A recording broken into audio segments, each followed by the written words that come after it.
안녕하세요, 친구들. 오늘 하루 즐겁게 잘 지냈나요? 헨리의 동화나라. 오늘은 우리 친구들이 잠들기 전에 들으면 좋은 안데르센 이야기를 들려줄 거예요.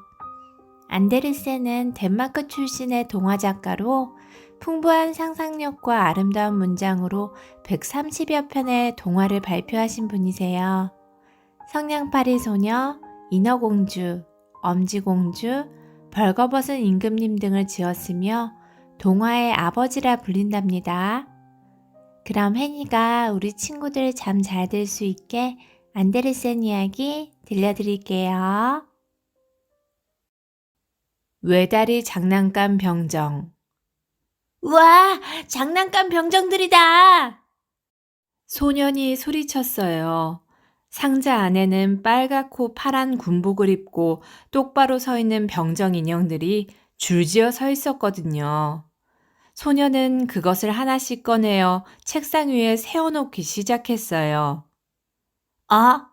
그런데 왜 이 병정만 다리가 하나예요?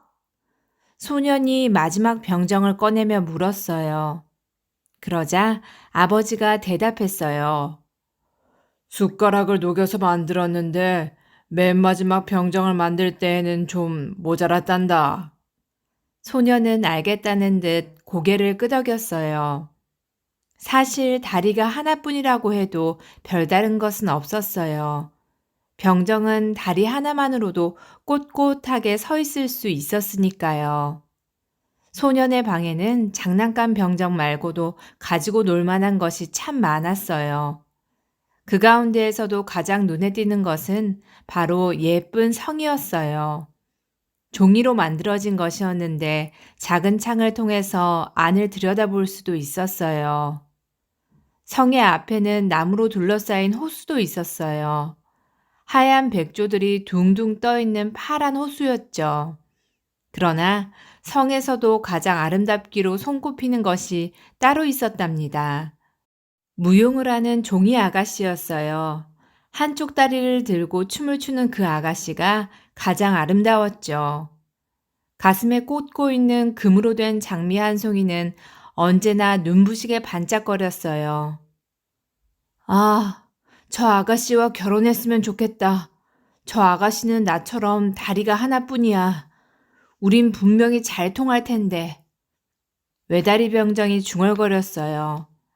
아가씨는 춤을 추기 위해서 언제나 한쪽 다리를 들고 있었어요. 그래서 병정은 아가씨가 자기처럼 다리가 하나뿐이라고 생각했던 거예요. 그러나 병정은 갑자기 고개를 푹 떨구었어요. 아니지. 아가씨는 귀족처럼 혼자서 성에서 사는데 나는 좁아터진 상자 속에 들어있으니. 한숨이 나왔어요. 그냥 친구로라도 지낼 수 있으면 좋겠다고 생각해 보기도 했어요. 아가씨는 언제나 춤만 출 뿐 병정이 있는 곳은 쳐다보지도 않았죠. 저녁이 되었어요. 소녀는 책상 위에 있던 장난감 병정들을 다시 상자 속에 넣었어요. 이제 잠을 잘 시간이 되었거든요. 장난감들은 그때부터 눈을 말똥말똥 뜨고 분주하게 움직였어요. 빵빵! 으아! 전쟁 놀이를 하는 장난감들도 있었어요. 오, 어서 오세요. 저와 춤을 추실까요? 좋아요. 무도회가 열리기도 했어요. 장난감 병정들은 상자에서 나가려고 꼼지락거렸어요. 움직이지 않는 것은 춤추는 아가씨와 외다리 병정뿐이었어요. 외다리 병정은 춤추는 아가씨를 뚫어지게 내려다보았어요. 그러자 작은 오뚜기가 말했어요. 춤추는 아가씨를 왜 보고 있니? 너하고 상관도 없잖아. 외다리 병정은 오뚜기의 말을 못 들은 채 했어요. 그리고 춤추는 아가씨만 바라보며 긴 밤을 꼬박 새웠답니다. 아침이 되자 소녀는 다시 병정들을 차례로 꺼내놓았어요. 외다리 병정은 창가에서 가장 가까운 곳에 서게 되었어요. 그때 거센 바람이 큰 파도처럼 철썩 불어왔어요. 순간 외다리 병정이 소리쳤어요. 바람에 날려 외다리 병정이 창 밖으로 고꾸라지고 만 것이었어요. 소년이 금세 달려나와 외다리 병정을 찾았지만 도무지 보이지를 않았답니다. 소년은 시무룩해져서 그냥 돌아갈 수밖에 없었죠. 나쁜 일은 왜 연달아 일어나는 걸까요? 한참을 누워있으니 소나기가 내리기 시작하는 거예요. 엄청난 비였어요. 밖에서 놀던 두 아이가 빗물 위를 첨벙거리며 뛰어다니고 있었어요. 저 아이들이 나를 보지 말았으면. 외다리 병정은 빌고 또 빌었어요. 그러나 아이들은 외다리 병정을 보고야 말았어요. 와, 장난감 병정이네? 귀엽다. 배를 만들어 태워줄까? 그래, 그거 좋은 생각이다. 아이들은 신문지를 구해서 이리저리 접은 다음 종이배를 만들었어요. 배는 외다리 병정이 타기에 비좁았지만 물살을 따라 잘도 떠내려갔어요. 하지만 종이배는 그만 하수구로 빠져버렸어요. 하수구는 몹시 어두웠어요. 도대체 어디로 떠내려가는 걸까? 외다리 병정은 겁이 났어요. 그래서 벌벌 떨며 몸을 움츠렸어요. 그때 커다란 쥐가 나타났어요. 넌 누구냐? 여길 지나가도 좋다는 허락은 받았냐? 외다리 병정은 총을 꼭 붙잡았어요. 배는 물살이 빨라지면서 점점 빠르게 움직였어요. 잡아라! 저 배를 잡아! 쥐가 고래고래 소리를 치며 따라왔어요. 물이 흐르는 소리도 점점 더 크게 들려왔어요.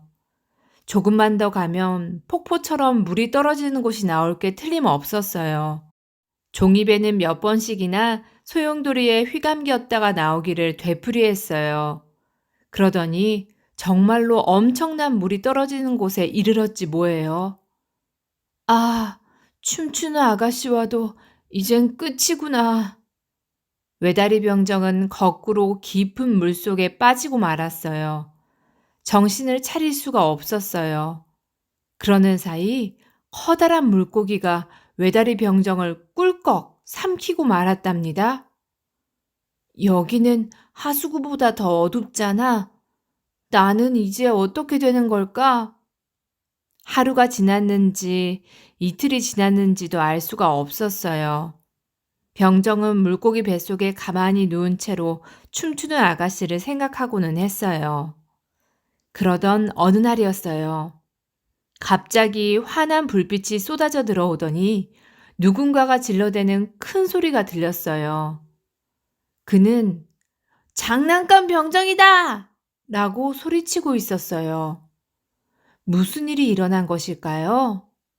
어떤 사람이 시장에서 장난감 병정을 삼킨 물고기를 사온 것이었어요. 장난감 병정이라니? 아주머니의 목소리였어요. 아주머니는 병정을 꺼내 물로 잘 씻어서 어디론가 가지고 갔어요. 도대체 나를 어디로 데려가는 거지? 병정은 기대가 되기도 하고 조금 겁이 나기도 했어요. 아주머니는 계단을 올라가고 방문을 열더니 이렇게 말했어요. 얘들아, 물고기 뱃속에서 나온 장난감 병정을 구경할래? 아주머니가 손을 내밀자 아이들이 몰려들었어요. 아이들은 서로 자기가 먼저 장난감 병정을 보겠다고 소란을 피웠어요. 그러더니 한참을 가지고 논 뒤 얌전히 책상 위에 올려놓아 주었어요. 장난감 병정은 그제서야 주변을 둘러보았어요. 그러다가 깜짝 놀라고 말았죠. 여기는 내가 있었던 방이잖아. 맞았어요. 그곳은 장난감 병정이 머물렀던 소년의 방이었던 거예요. 저쪽에는 아직도 성이 서 있었어요. 성에는 춤추는 아가씨도 있었어요. 여전히 한쪽 다리로 꼿꼿하게 서서 춤을 추고 있었죠. 내가 돌아왔어요. 외다리 병정은 눈물이 글썽글썽한 채로 아가씨를 바라보았어요. 아가씨도 장난감 병정을 바라보았어요. 둘은 아무 말도 하지 않았어요. 그냥 조용하게 서로를 바라볼 뿐이었어요. 그러나 행복한 기분은 그리 오래가지 못했답니다. 말썽쟁이 아이 하나가 장난감 병정을 꾹 움켜쥐고는 심술궂게 흔들어댔기 때문이죠. 그뿐이 아니었어요. 아이는 장난감 병정을 난로 속에 툭 집어넣기까지 했지 뭐예요? 너무 뜨거워서 참을 수가 없어. 외다리 병정은 불길에 금세 빨갛게 변했어요. 그러더니 옷도 몸도 조금씩 흘러내리기 시작했어요. 아가씨와 이야기도 한번 못 해봤는데 서로 친구가 되었으면 참 좋았을 텐데. 외다리 병정의 눈에서 눈물이 주르륵 흘러나왔어요. 그때 바람이 휙 불어와 바람은 춤추는 아가씨를 안고 난로 속으로 들어왔어요. 아가씨가! 외다리 병정은 깜짝 놀랐어요. 미처 말을 걸 수도 없었어요. 춤추는 아가씨는 난로 속에 들어오자마자 호르르 다 타버렸으니까요. 춤추는 아가씨의 제 곁에서 외다리 병정도 완전히 녹아버리고 말았어요. 둘은 이제 불 속으로 완전히 사라져 버렸어요. 다음 날, 하녀가 난로의 재를 치우려고 들어왔어요. 어머머, 이게 뭐야? 하녀는 심장 모양으로 굳어버린 외다리 병정을 집어들었어요. 이런 것도 있네? 이번에는 춤추는 아가씨가 언제나 달고 있었던 금으로 된 장미를 집어들었어요. 그것들은 햇빛에 반짝거렸어요. 하녀는 눈이 부셔서 질끈 눈을 감았어요. 인어공주. 깊은 바닷속에는 바다의 왕이 살고 있었어요. 바다의 왕은 넓디넓은 바다를 다스렸죠. 손톱만한 조개부터 집채만한 고래에 이르기까지 바다의 왕이 내린 명령에 고분고분 따랐어요.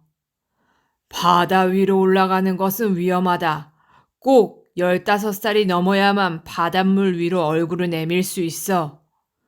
바다의 왕은 엄하게 말했어요. 그러나 막내 인어공주는 바다 위 세상이 어떤지 궁금해서 견딜 수가 없었어요. 할머니는 이런 막내 공주를 위해서 바다 위를 떠다니는 커다란 배와 거기 타고 있는 사람들에 대해서 재미나게 이야기해 주었어요.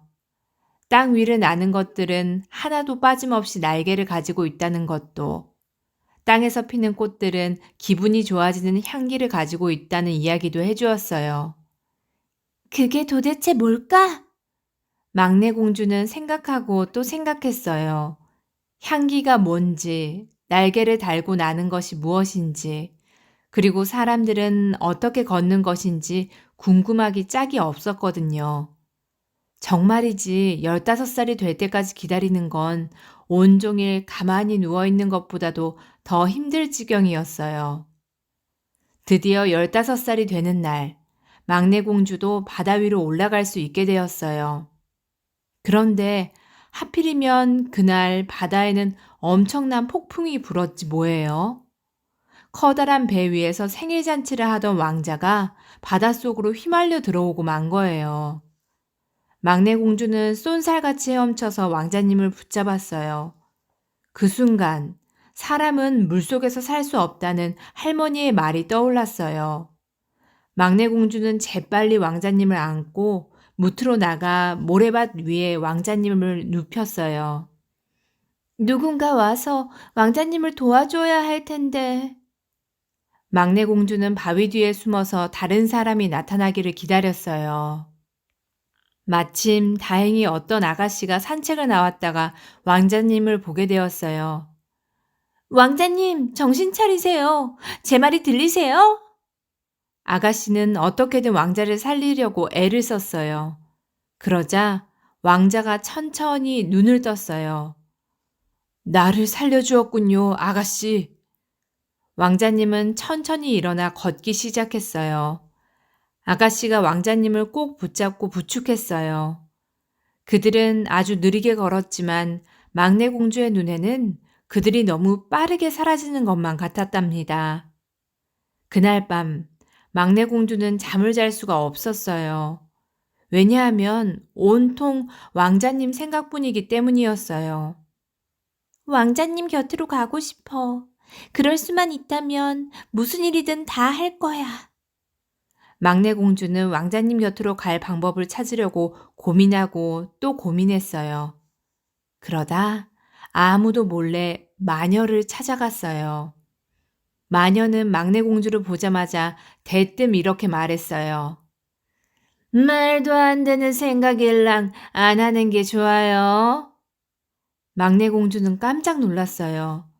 하지만 인간이 되기로 마음먹기까지 얼마나 힘들었는데요. 여기서 포기할 수는 없었어요. 사람이 될 거야. 아무도 나를 말릴 수는 없어. 마녀는 막내 공주가 포기하지 않으리라는 것도 미리 알고 있었어요. 좋아요. 그럼 사람의 다리를 만들어 드리죠. 대신 공주님의 목소리를 내게 줘요. 내 목소리는 너무 끔찍하거든요. 그럼 공주님은 어떤 소리도 낼 수 없게 될 거예요. 그 말을 듣는 순간 막내 공주는 입술을 깨물었어요. 마녀는 공주를 슬쩍 넘겨다보더니 더 끔찍한 이야기도 했어요. 만일 왕자가 공주님을 사랑하지 않게 된다면 공주님의 심장은 쪼개져서 물거품으로 변하게 될 거예요. 그런 일이 일어난다면 너무 일찍 죽게 되는 거예요. 막내 공주는 가슴에 살며시 손을 얹었어요. 그리고 눈을 한번 질끈 감았다 뜨더니 힘주어 말했어요. 그래도 좋아. 내 가슴이 지금 이렇게 뛰고 있는 건 왕자님 때문이니까. 마녀는 이 세상을 다 가진 듯이 웃어댔어요. 그리고 막내 공주의 손에 작은 약병을 쥐어주었답니다. 모래밭으로 올라가 이 약을 마시면 인어의 꼬리 대신에 사람의 다리가 생긴답니다. 막내 공주는 마녀의 말대로 했어요. 약을 먹고 나자 다리가 찢어지는 듯이 아팠어요. 너무 아파서 공주는 정신을 잃고 말았어요. 막내 공주는 한참 뒤에야 정신을 차리고 깨어났어요. 그곳은 여전히 모래밭이었어요. 그런데 이게 웬일이에요? 바로 앞에 막내 공주의 마음을 사로잡은 왕자가 우뚝 서 있는 게 아니겠어요? 이런, 배가 뒤집혔나 보군요. 어서 궁전으로 갑시다. 왕자는 친절하게 막내 공주를 부축해 주었어요. 바닥에 발을 디딜 때마다 발바닥이 칼에 찔리는 것 같이 아파왔어요. 그러나 소리조차 지를 수 없었어요. 마녀는 약속대로 목소리를 가져갔던 거예요. 왕자는 이것저것을 묻다가 막내 공주가 아무 말도 할 수 없다는 것을 알게 되었어요. 말을 못해도 괜찮아요. 무슨 일이든 도와주겠어요. 왕자는 막내 공주를 위해 많은 것들을 해주었어요. 왕자의 곁에서 지낼 수 있게 해주었고 잔치를 열어주기도 했어요. 땅 위를 걷는다는 건 머리까지 아플 정도로 고통스러웠어요. 하지만 막내 공주는 밤마다 차가운 바닷물에 발을 식히면서 아픔을 참았어요. 왕자와 함께 있을 수만 있다면 언제까지라도 참을 수 있을 거라고 마음속으로 중얼거려 보기도 했어요. 언니들은 막내를 만나러 모래밭 가까이 와주고는 했어요. 바다의 왕도 할머니도 가끔씩 올라와 잘 지냈는지 보러 왔어요. 그리고 왕자가 막내 공주를 사랑하게 되기를 빌어주었어요.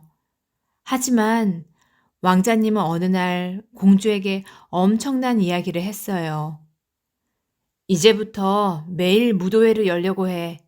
나를 구해주었던 아가씨를 만나고야 말겠어. 그 아가씨가 무도회에 와주겠지? 나는 그녀와 결혼할 거야. 막내 공주는 벌써부터 심장이 쪼개지는 것만 같았어요. 왕자님을 구한 건 바로 나예요. 막내 공주는 말하고 또 말했어요. 하지만 왕자는 공주의 마음속의 말을 알아들을 수가 없었죠. 막내 공주는 가슴이 터질 것만 같았어요. 무도회가 열리고 나서는 매일매일 가슴이 아파 견딜 수가 없었어요. 더군다나 왕자는 무도회에 초대된 아가씨 중에서 자기를 구했다는 아가씨를 만나고야 말았어요. 왕자는 아무것도 모르고 있었어요. 그 아가씨는 단지 모래밭에 있던 왕자를 발견했을 뿐이었는데 말이에요. 결국 왕자님은 그 아가씨와 결혼했어요. 엄청난 잔치가 벌어졌어요. 모두 들떠서 춤을 추었어요. 막내 공주도 왕자를 위해서 춤을 추고 또 추었어요. 그리고 행복해하는 왕자와 아가씨의 얼굴을 물끄러미 보다가 바닷가로 나왔답니다. 바닷물에 발을 담그고 울고 있을 때였어요. 막내 인어공주의 언니들이 찾아왔어요. 이런 바보, 왜 울고만 있니? 자, 이걸 받아. 그게 뭐야? 마녀에게서 얻어온 칼이야. 해가 뜨기 전에 이 칼로 왕자의 심장을 찔러. 왕자의 피를 내 발에 묻히면 다시 인어가 될 수 있대. 큰언니가 말했어요. 그래, 이 칼을 얻으려고 우리 모두 머리카락을 잘랐어. 그러니 우리를 생각해서라도 꼭 왕자의 심장을 찔러야 한다. 알았지? 둘째 언니가 말했어요.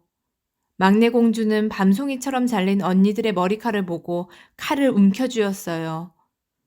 그리고 왕자와 새 신부가 잠들어 있는 방으로 갔어요. 칼을 꺼내자 달빛에 칼날이 환하게 빛났어요. 왕자의 얼굴도 하얗게 빛나고 있었어요. 칼을 쥐고 있는 막내 공주의 손이 부들부들 떨렸어요. 시간은 자꾸만 가고 푸른 새벽이 밀려오고 있었어요. 도저히 못하겠어. 막내 공주는 창 밖으로 칼을 던져버리고 말았어요. 그리고 곤히 자는 왕자의 이마에 입을 맞추었죠. 언제나 행복하세요. 바다 저 끝에서 붉은 기운이 퍼지고 있었어요. 막내 공주는 바닷가로 달려갔어요. 그리고 파도에 뒤섞였어요. 이제 인어공주의 몸은 물거품으로 변하고 있었어요. 왕자는 그것도 모르고 아직까지도 깊은 잠 속에 빠져 있을 뿐이었어요. 작은 깃털 이야기. 해가 졌어요. 닭들은 잠잘 채비를 시작했어요. 높은 횃대에 후루루 올라가 웅크리고 앉아 실룩살룩 엉덩이를 흔들며 자리를 잡았죠. 언제나 명랑한 암탉 한 마리도 그 사이에 끼어 있었어요. 아이, 가려워. 암탉은 부리로 깃털을 콕콕 찍었어요. 그러다가 작은 깃털 하나가 쏙 빠졌어요. 깃털은 살랑살랑 바닥으로 떨어졌어요. 어머나, 아까워라. 고르게 잘 닦았으면 더 아름다워졌을 텐데. 암탉은 농담을 했어요. 하지만 졸려서 그랬을까요? 아무도 웃지 않는 거예요. 암탉은 심드렁해졌어요. 잠자코 앉아있다가 스르르 잠이 들어버렸어요. 그때였어요. 수자제기 암탉이 옆에 있던 암탉에게 소곤거렸어요. 별꼴이야. 이 닭장에 있는 어떤 암탉이 깃털을 닦는데 왜 그런지 알아? 아니, 왜 닦는데? 수탉한테 잘 보이려고 그런다지 뭐야. 어머머, 내가 수탉이라면 그런 암탉은 거들어보지도 않겠다. 그런데 누구야? 암탉 누구? 있어. 차마 누군지는 밝히지 못하겠어. 내가 마음이 약하지만 않았어도 벌써 누가 그런 짓을 하는지 말했을 텐데. 수다제기 암탉이 고개를 절레절레 흔들었어요. 건너편에 앉아있던 올빼미 가족이 암탉들의 말을 들었어요. 엄마 올빼미는 날개를 두어 번 흔들더니 두 눈을 부리부리하게 뜨고서 수선을 피웠어요. 얘들아, 들었지? 이 안에 있는 암탉 하나가 수탈객에 잘 보이려고 자기 깃털을 몽땅 뽑는다는 말이야. 그런 우스꽝스러운 짓을 하다니 정말 끔찍한 노릇이지 뭐니? 너희들은 절대 그러면 안 된다. 알았지? 예, 엄마. 아기 올빼미들이 대답했어요. 좋아. 그럼 나는 이 끔찍한 이야기를 친구에게 해주고 와야겠다. 엄마 올빼미는 아빠 올빼미에게 아이들을 맡겼어요. 그리고 근처에 사는 친구 올빼미에게 날아가 암탉 이야기를 해주었답니다. 옆집에 사는 비둘기 한 마리가 올빼미들이 하는 이야기를 들었어요. 비둘기는 또 친구들에게 이 말을 해주었어요. 얘들아, 글쎄 어떤 암탉 2마리가 수탈객에 잘 보이려고 털을 몽땅 뽑았다지 뭐야? 어머나 세상에! 그래서 조금 더 있다가 날씨가 추워지면 얼어 죽게 될 거래. 어쩌면 좋아? 정말 어리석은 암탉이로구나. 비둘기들은 수렁거리며 쯧쯧 혀를 찼어요. 어둠 속에서 비둘기들의 말을 듣게 된 박쥐는 버럭 화를 냈어요. 멍청이! 멍청이! 박쥐는 온 동네를 헤집고 다니며 친구들을 불러 모았어요. 얘들아, 글쎄 내 말 좀 들어봐. 왜? 한창 바쁘게 일하던 박쥐들이 우르르 모여들었어요. 이 근처 닭장에서 어처구니 없는 일이 벌어졌지 뭐야. 무슨 일? 암탉 3마리가 수탉 1마리와 사랑에 빠진 나머지 모두 죽어버리고 말았대. 죽어버렸다고? 왜? 박쥐들이 눈을 반짝반짝 빛냈어요. 가슴이 두근거려서 깃털을 모두 뽑아버렸기 때문이래. 세상에 무슨 그런 일이 있담. 박쥐들은 혀를 내두르며 뿔뿔이 흩어졌어요. 서로 다른 친구들에게 이 이야기를 전해주려고 말이에요. 마침 그 중에 하나가 명랑한 암탉이 있는 닭장으로 들어왔어요. 모두 일어나요. 빨리 일어나요. 큰일이 났다고요. 박쥐는 야단법석을 피우며 모두를 깨웠어요. 그 바람에 잠자던 수탉도 눈을 번쩍 떴어요. 이 밤에 웬 수선이야? 큰일 났어요. 무슨 큰일? 수탉이 물었어요. 글쎄, 저기 저 너머에 있는 닭장에서 끔찍한 일이 벌어졌다고요. 수탉의 눈이 휘둥그레졌어요.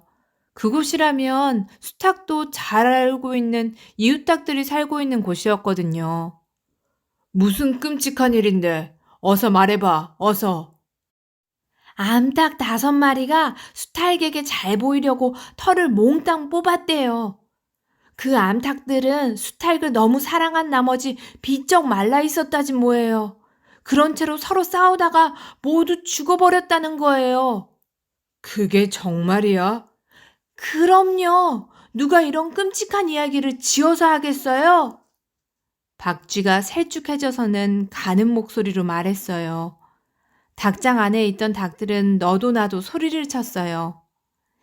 그런 암탉들의 이야기라면 당장 신문에 내야 해. 그래서 다시는 이런 일이 일어나지 않도록 막아야 한다고. 맞아. 온 나라에 알려야 해. 날이 밝자마자 닭들은 우르르 몰려나가 마을 신문을 만드는 곳으로 갔어요. 끔찍한 암탉의 이야기는 정말로 신문에 커다랗게 났죠. 하지만 명랑한 암탉은 그게 자기 때문에 생겨난 이야기인 줄은 꿈에도 알지 못했어요. 그저 혀를 차며 이렇게 말할 뿐이었죠. 이런 끔찍한 일은 처음이야. 라고요. 키다리 클라우스와 난쟁이 클라우스. 어느 마을에 2명의 클라우스가 살았어요. 사람들은 말을 4필이나 가지고 있는 클라우스를 키다리 클라우스라고 불렀어요. 그리고 말을 1필밖에 가지고 있지 않은 클라우스를 난쟁이 클라우스라고 불렀죠. 2 클라우스는 별로 친하지 않았어요. 하지만 밭을 멜 적에 서로 말을 빌려주기는 했어요. 여보게, 이번엔 내게 말을 좀 빌려주게나. 알았어, 걱정 말게. 키다리 클라우스는 자기가 가지고 있는 네 필의 말을 모두 빌려주었어요. 난쟁이 클라우스에게는 이제 5필의 말이 생겼어요. 말 5필 모두를 끌 때마다 아주 기분이 좋아졌어요. 5필의 말 모두가 자기 것만 같았거든요. 그래서 이렇게 말하고는 했어요. 아, 사랑스러운 내 말들! 이라고 말이에요. 그럴 때마다 키다리 클라우스는 화를 냈어요. 그렇게 말하지 마. 내 말이는 내 것인데 왜 다 네 것이라고 말하는 거야? 미안해. 앞으로는 안 그럴게. 난쟁이 클라우스는 사과를 했어요. 좋아. 어디 한번 믿어보지. 하지만 다음에도 또 내 말을 네 것인 것처럼 했다가는 큰일 날 줄 알아라. 걱정 말라니까. 난쟁이 클라우스는 키다리 클라우스를 안심시켰어요. 하지만 그는 키다리 클라우스의 말을 듣지 않았어요. 더군다나 사람들이 지나갈 때면 오히려 더 큰 소리로 아, 사랑스러운 내 말들! 이라고 말했어요. 더 이상 참을 수가 없어. 키다리 클라우스는 몽둥이를 가지고 달려왔어요. 그러더니 난쟁이 클라우스의 단 하나뿐인 말을 때려주었죠. 그런데 이를 어쩌면 좋아요? 난쟁이 클라우스의 말이 너무 많이 맞아서 죽고 말았지 뭐예요. 아, 내 말이 죽다니. 이제 나는 말이 한 마리도 없잖아. 어떡해, 엉엉엉. 난쟁이 클라우스는 2다리를 뻗고 주저앉아 울고 또 울었어요. 하지만 어쩌겠어요. 운다고 죽은 말이 돌아오는 것도 아니잖아요. 하는 수 없지. 가죽이라도 벗겨서 팔아야겠다. 난쟁이 클라우스는 말가죽을 잘 말렸어요. 그리고 자루에 넣고 길을 떠났어요. 도시까지 가는 길은 아주 멀었어요. 가던 중에 해가 꼴깍 넘어가 금세 어두워졌어요.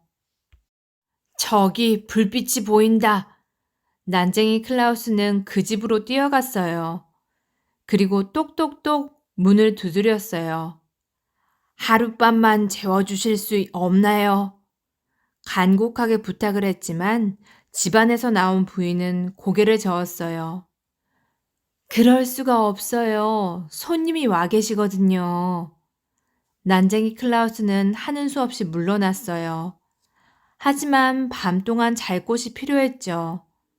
그래서 그 주위를 두리번거렸는데 지푸라기로 지붕을 얹은 작은 헛간이 하나 보였어요. 아, 저거다. 난쟁이 클라우스는 지푸라기 지붕이 푹신할 거라고 생각했어요.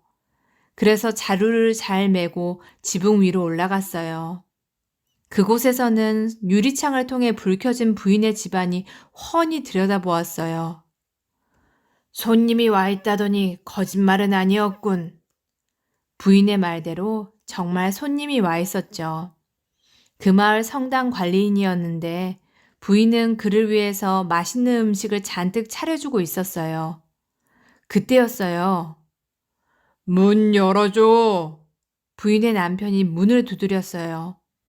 부인은 깜짝 놀라서 차려놓은 음식들을 화덕 속에 넣느라 야단법석이었어요. 남편은 성당 관리인을 끔찍하게 싫어했거든요. 저걸 어째? 난쟁이 클라우스는 자기도 모르게 큰 소리로 말했어요. 자기는 너무 배가 고픈데 음식이 화덕 속에서 탈까봐 걱정이 되었던 거예요. 이 말을 부인의 남편이 듣고 소리난 쪽을 향해서 외쳤어요. 누구요? 아, 저는 지나가던 사람인데 날이 저물어서요. 그렇다면 우리 집에서 하룻밤 자요. 어서 내려오구려. 남편은 다정하게 말했어요. 난쟁이 클라우스는 지붕에서 내려오면서까지 집안을 자세히 살폈어요. 그래서 부인이 성당 관리인을 빈 상자 속에 숨기는 것까지 몽땅 보게 되었죠. 여보, 손님에게 먹을 것을 좀 드리는 게 어때요? 남편이 말했어요. 그러자 부인은 난쟁이 클라우스에게 보리죽을 내주었어요. 에이, 이까짓 보리죽이라니. 화덕 속에 맛있는 음식이 넘쳐나는데. 난쟁이 클라우스는 화덕 속의 음식을 먹고 싶었어요. 자꾸만 맛있는 음식 생각이 나서 다른 생각을 해야만 할 정도였죠. 그는 다리를 떨며 다른 생각을 하려고 했어요. 그러자 자루에서 부스럭거리는 소리가 났어요. 이게 무슨 소리인가요? 남편이 물었어요. 자루에서 나는 소리예요. 뭐라고요? 자루 속에 뭐가 들어있어요? 그 순간 난쟁이 클라우스가 꾀를 냈어요. 말가죽이 들어있다는 말 대신 이렇게 말한 거예요. 마법사가 들어있어요.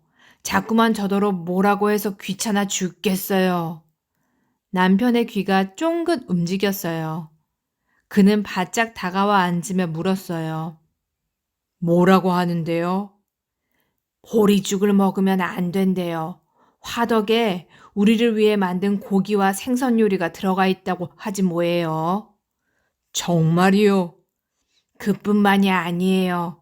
저기 저 구석에는 우리를 위해 마련해 놓은 포도주도 3병이나 있대요. 이 말을 들은 부인이 깜짝 놀랐어요. 시치미를 떼려고 했지만 벌써 얼굴이 벌겋게 변해버렸어요. 이 사람의 말이 정말이요? 남편이 물었어요. 맞아요. 제가 미리 준비해둔 거예요.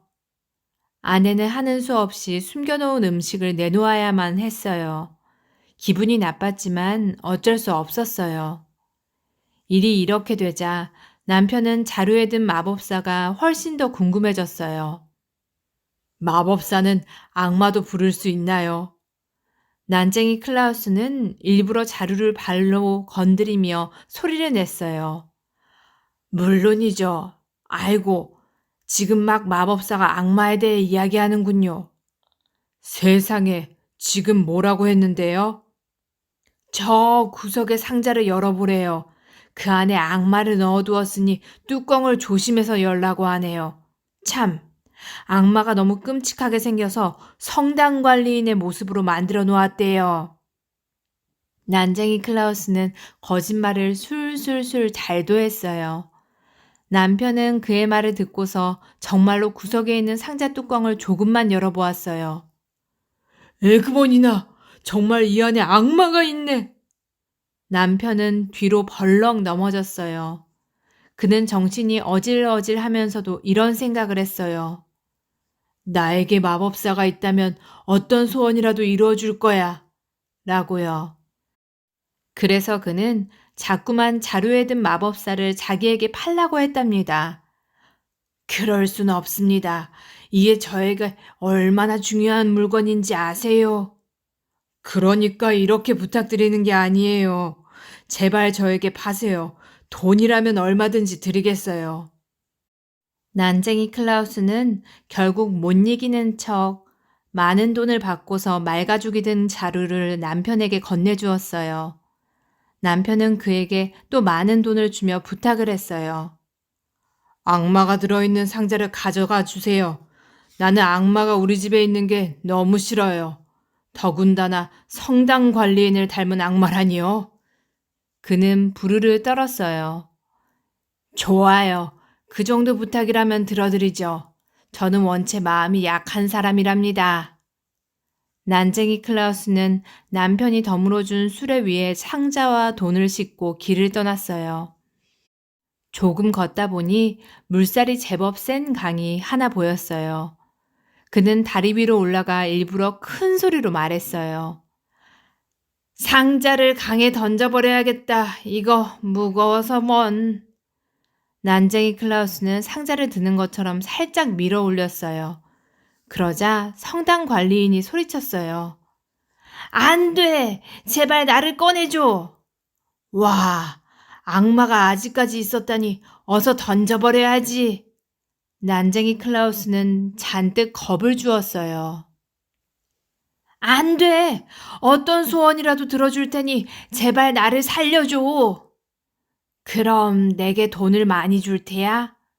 물론이지. 아주 많이 줄 거야. 성당 관리인은 난쟁이 클라우스에게 많은 돈을 주었어요.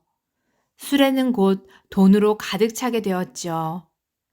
이 소식을 들은 키다리 클라우스는 한달음에 난쟁이 클라우스를 찾아왔어요. 도대체 어떻게 이렇게 많은 돈을 번 거야? 난쟁이 클라우스는 자기 말을 죽였던 키다리 클라우스가 미웠어요. 그래서 이번에도 거짓말을 했답니다. 말 가죽을 팔았거든. 너도 네 말을 죽여서 가죽을 팔아봐. 너는 말이 4마리나 있으니까 나보다 더 많은 돈을 벌 거야. 키다리 클라우스는 이 말을 듣고 일부러 자기 말을 죽여서 가죽을 벗겼어요. 그리고 가죽을 사러 온 사람들에게 많은 돈을 달라고 했어요. 뭐야, 우리를 바보로 하나? 누가 말가죽을 그렇게 비싸게 산대? 너 같은 녀석은 혼쭐이 나야 해. 사람들은 버럭버럭 화를 냈어요. 어떤 사람은 화를 참지 못하고 키다리 클라우스를 마구 때렸어요. 간신히 도망 나온 키다리 클라우스는 바드득 이를 갈았어요. 난쟁이 클라우스, 어디 두고 봐라. 며칠 뒤 키다리 클라우스는 정말로 일을 저지르고 말았어요. 난쟁이 클라우스를 자루 속에 넣고 강물에 빠뜨리겠다며 아우성을 쳤죠. 어찌나 야단법석 소란을 피웠던지 그는 아주 피곤해졌어요. 잠깐 쉬어가야겠다. 키다리 클라우스는 자루를 옆에 두고 벌렁 누웠어요. 그러다가 깜빡 잠이 들고 말았답니다. 난쟁이 클라우스는 자루 속에 죽은 듯이 앉아 있었어요. 그러면서 혹시 사람이 지나가는 소리가 들리는지 귀를 기울였어요. 이렇게 늙었는데 아직도 하늘나라에 못 가고 있다니. 한 노인이 자루 옆을 지나가며 중얼거리는 소리가 들렸어요. 난쟁이 클라우스는 그때를 놓치지 않고 노인을 불렀어요. 할아버지, 하늘나라에 가고 싶으시면 저 대신 이 자루에 들어와 계세요. 금세 하늘나라로 가실 수 있답니다. 정말인가? 노인은 난쟁이 클라우스를 풀어주었어요. 그리고 자루 속에 냉큼 들어가 앉았답니다. 난쟁이 클라우스는 노인이 들어가 앉은 보따리를 꽁꽁 묶었어요. 그때 노인이 한 가지 부탁을 했어요. 젊은이, 저 언덕 위에 내 가축들이 있거든. 그걸 다 갖게나. 그냥 놔두면 모두 죽어버리고 말 거야. 알겠습니다, 할아버지. 걱정 마세요. 난쟁이 클라우스는 인사를 마치자마자 냅다 도망을 쳤어요. 한숨 푹 자고 일어난 키다리 클라우스는 자기 옆에 있는 자루를 강에 집어던져 버렸어요. 그리고 휘파람을 불며 마을로 돌아왔어요. 그런데 이게 어떻게 된 일일까요? 마을로 돌아오니 난쟁이 클라우스가 엄청나게 많은 가축들을 우리 안에 집어넣고 있는 게 아니겠어요? 아니, 자네가 어떻게? 아, 자네로군. 고마워. 자네 덕에 이렇게 많은 가축들을 얻었지 뭐야. 무슨 소리야? 자네가 나를 강물로 던졌을 때 이젠 모든 게 끝이라고 생각했어. 하지만 그게 아니었어. 자루가 열려서 밖으로 나가보니 깊은 강바닥에 연한 풀들이 자라고 있는 게 아니겠어? 넋을 놓고 보고 있는데 하얀 옷을 입은 아름다운 아가씨가 나타나 내 손을 잡고 가축들이 있는 곳을 알려주었어. 그래서 가축들을 데리고 다시 돌아온 거야. 정말이야? 키다리 클라우스는 입을 다물 수가 없었어요. 그럼 정말이고 말고. 그러니 내가 자네에게 고맙다고 하는 거 아닌가? 좋아. 내가 그렇게 고맙다면 내 소원을 들어줘. 소원이 뭔데? 나를 자루에 넣고 강물에 던져줘. 키다리 클라우스는 난쟁이 클라우스의 손을 덥석 잡았어요. 그러나 난쟁이 클라우스는 손을 빼더니 팔짱을 낀 채 고개를 저었답니다. 왜 그래? 키다리 클라우스가 물었어요. 그러자 난쟁이 클라우스가 뾰로통하게 말했어요. 싫어.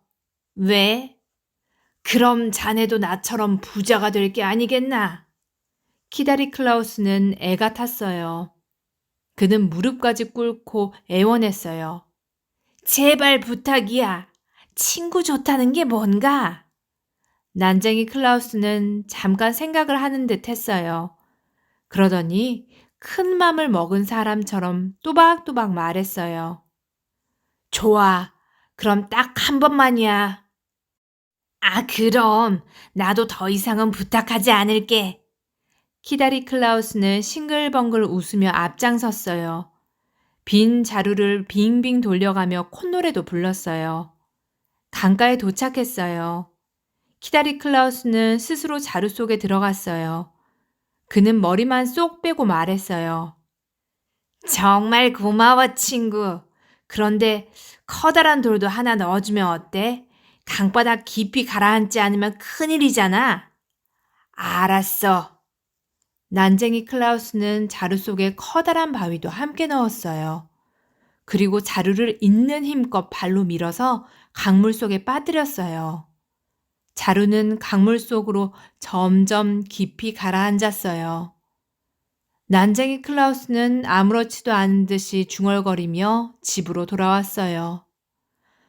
키다리 클라우스가 하얀 옷을 입은 아가씨를 만날 수 있을까? 행운은 작은 나무 토막에 숨어 있기도 하는 거야. 한 가난한 사람이 있었어요. 그보다 더 가난한 사람은 없었죠. 그는 태어날 때에도 가난했고, 자랄 때에도 가난했고, 결혼을 해서도 가난했고, 나이가 들어가면서도 가난했거든요. 행운은 언제나 나를 비켜가. 배고픈 밤이면 그는 이렇게 중얼거리고 울고는 했어요. 다른 사람이라면 몰라도 자기한테는 절대 행운이 오지 않을 거라고 굳게 믿었죠. 하지만 그는 언제나 열심히 일을 했어요. 낮이나 밤이나 나무를 잘라서 선반을 만들었어요. 그럴 수밖에요. 가족이 많았으니까요. 그의 집에는 배나무도 하나 있었어요. 그런데 이 배나무에도 행운은 오지 않았어요. 어쩌면 크고 탐스러운 열매는 단 한 개도 열리지 않는 거야. 정말 운도 없지. 그는 한숨을 내쉬었어요. 도무지 잘 살게 될 기미는 눈꽃만큼도 보이지 않았어요. 그러던 어느 날 폭풍이 몰려왔어요. 집을 다 날릴 듯이 바람이 불어닥쳤죠. 우편함 같은 건 눈 깜짝할 사이에 뽑혀서 동네를 대굴대굴 굴러다녔어요. 그 무거운 마차까지도 후르르 하늘로 날아올랐는걸요. 이런 바람이 불어댔으니 가난한 사람의 배나무도 온전하지 못했죠. 배나무 가지가 모두 부러져서 마당에 장작처럼 널브러져 있었어요. 운이 없는 사람은 어쩔 수 없어. 열매도 잘 안 맺히는 주제에 가지까지 다 부러지다니 꼴 좋다. 선방공은 이맛살을 찌푸리며 마당을 치우기 시작했어요. 그러다가 문득 이런 생각을 했죠. 나뭇가지로 아이들 장난감을 만들어주면 어떨까? 그는 선반을 만드는 작업장으로 들어갔어요. 그리고 배나무 가지를 이리저리 깎아 동글동글한 배를 잔뜩 만들었어요. 작은 배, 큰 배, 그리고 찌그러진 배도 만들었답니다. 아이들은 아빠가 만들어준 배를 아주 좋아했어요. 매일매일 가지고 놀아서 반지르르 기름기가 돌 지경이었어요. 며칠이 지났을 때 또 바람이 불고 비가 쏟아져 내렸어요. 집에는 우산이 딱 하나 있었어요. 낡기도 하고 식구들이 돌아가며 쓰다 보니 툭하면 고장이 나는 우산이었어요. 아빠, 우산 꼭지가 또 빠졌어요. 아이들이 말했어요. 선방공은 아이들과 함께 바닥을 샅샅이 뒤졌어요.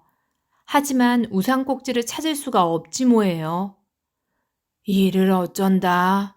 어서 나가보아야 하는데. 선방공은 이리저리 생각을 해보았어요. 그러다가 배나무 가지로 만든 작은 배 하나를 떠올렸답니다. 아, 그래. 그걸 꽂아보자. 그의 생각은 아주 훌륭했어요. 우산에 배 모양의 꼭지를 달아놓으니 아주 멋졌거든요. 와, 우리 아빠 최고다! 아이들이 손뼉을 치며 좋아했어요. 아이들이 이 우산을 가지고 나가자 다른 사람들도 부러워했어요. 야, 나도 그 우산 한번 써봐도 돼? 그럼 물론이지. 언제나 기가 죽어있던 선방공의 아이들은 어깨가 으쓱했어요. 정말 생각지도 못했던 일이 자기들에게도 생긴 것이었어요. 선방공은 조그만 배꼭지가 달린 우산을 우산회사에 보냈어요. 우산회사는 이 우산을 아주 좋아했어요. 그래서 많이 만들어 아프리카까지 보냈답니다. 아, 이 우산 아주 좋은걸? 아프리카 사람들도 선방공의 우산을 좋아했어요. 선방공의 우산은 여기저기에서 많이 팔렸어요. 그는 얼떨결에 부자가 되었답니다. 세상에, 그렇게 구박했던 배나무 속에 내 행운이 숨어 있었다니. 선방공은 신바람이 났어요. 배나무에는 여전히 보잘것없는 열매만 조롱조롱 매달려 있었죠. 하지만 선방공은 배나무가 사랑스러웠어요. 평생 오지 않을 줄 알았던 행운이 배나무 속에 있었다니. 행위의 동화나라, 오늘은 안데르센 이야기 5가지를 들려주었어요. 어땠나요, 친구들? 이야기 하나하나가 우리 친구들의 마음에 감동을 주었길 바랍니다. 그럼 오늘 하루도 알찬 하루였길 바라며 우리 친구들 잘 자요. 좋은 꿈 꿔요. 안녕.